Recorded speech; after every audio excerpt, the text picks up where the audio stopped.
गुरुदेव ने कहा साधना करनी है तो पहले अहंकार को व्यक्ति साइड में रख दे, नहीं तो क्या है, चंद्रायण करने को जाएगा तो उसको भी प्रतिस्पर्धा बना लेगा, उसने 1 किया मैं 2 करके दिखाता हूँ।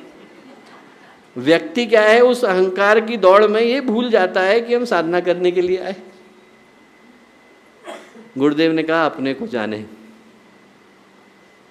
मन को थामे, अहंकार को त्यागें और अपने भीतर के देवता को जगाएं।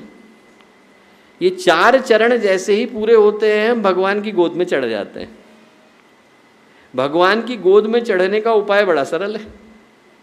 उपाय यही है कि व्यक्ति अपने को याद करे, बाकी की सारी चीज़ों को याद करने से पहले उसको याद करे जहाँ से कहानी शुरू हुई। वो मन जो भटकाता है, वो जो मन भ्रमित करता है, उससे अपने को थामने का प्रयत्न करे।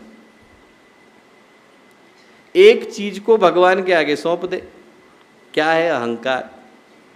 हमारी अपनी कोई चाहत ही नहीं।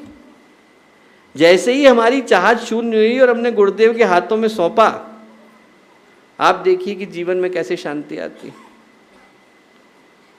जीवन में संकट है, परेशानियां हैं, उलझने हैं, पर तब तक हैं जब तक हम उनसे लड़ने का प्रयत्न कर रहे हैं। हमने लड़ना छोड़ा नहीं, उलझनों को हम में रस आना बंद हो जाता है। अरे इनसे क्या लड़ना है, तो लड़ना ही नहीं चाहते। मन में शांति आ जाती है। जिस रात को भगवान महावीर को समाधि मिली, उस रात को जितना भी अंधकार था वो पूरे चरम के साथ उनके पास आया। सुबह का वक्त हुआ, महावीर को अभिनिष्क्रमण मिला। महावीर ने मुस्कुरा करके अंधकार को देखा और उससे क्या बोले, तू भी जीता और मैं भी जीता। वो बोला आप जीते वो तो समझ में आया, मैं कैसे जीता? बोले तूने मुझ पर प्रहार करने में कोई कमी नहीं छोड़ी और मैंने उसका उत्तर देने का कोई प्रयत्न नहीं किया। जीवन के संकट आते हैं, हम संकटों से लड़ने लग जाते हैं।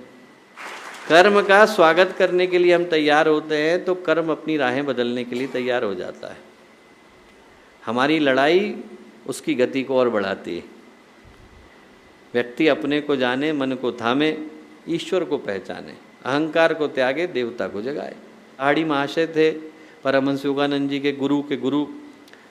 एक दिन जो है जा रहे थे, एक जोर से चिल्लाए अपने शिष्य को। उनके साथ एक शिष्य चल रहा था, कपड़ा फाड़, कपड़ा फाड़।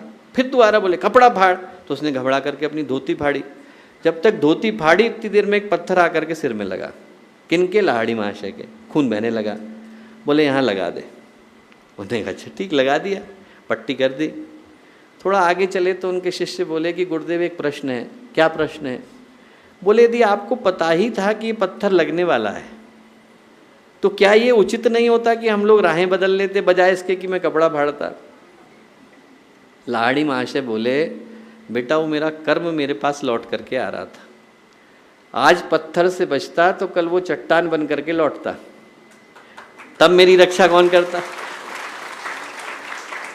जब वो पत्थर बन करके आया है और वो स्वीकार कर लेता है तो जीवन की दिशाएं बदल जाती हैं। इस जीवन में तृप्ति, संतोष, पूर्णता तभी आते हैं जब हम अपने गुरु से, भगवान से मिल पाते हैं।